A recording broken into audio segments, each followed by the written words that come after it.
Okay, so we're gonna create a chess piece in Maya, and when you start off you can see we have this kind of a grid. Now on the top you can see all kinds of shapes like a sphere, cube, cylinder and cone.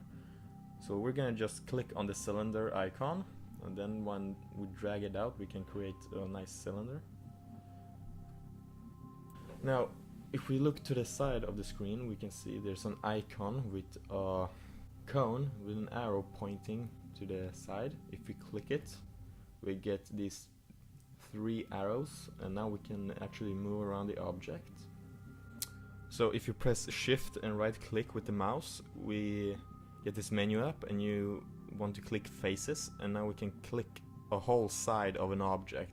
So now we would just want to select all the top faces of the cylinder.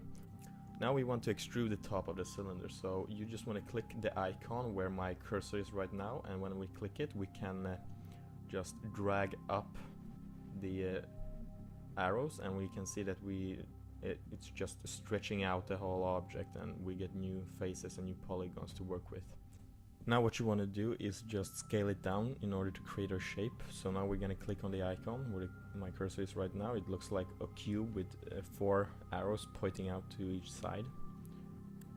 Now you can see we have 4 cubes. Now if you drag just the one of them, like on the side, it will just scale the side of it. And the same goes for the others. So if you want to scale everything down, just like it is, you need to click the yellow middle one, as you can see on the screen. So we're going to do that. So now you just want to continue extruding it and scaling, and you can move it around in order to create your shape you want. Now you can see I'm only using those few steps I showed you in the beginning, and I think it's very easy to use Maya. I mean, it's not a lot of effort going into. Now if you hit a problem, if you do a mistake or something, you can just undo it by clicking Ctrl Z, and that will undo the action that you did. So you don't need to worry if you make a mistake, you can just undo it.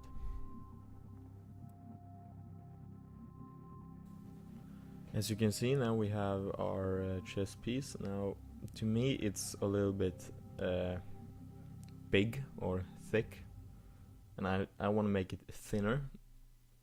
So what we can do is just select the faces of the top of the chess piece, and we can just drag it out, but it wouldn't be the same. You can see that we want the other polygons that are not selected just move with it just a little bit.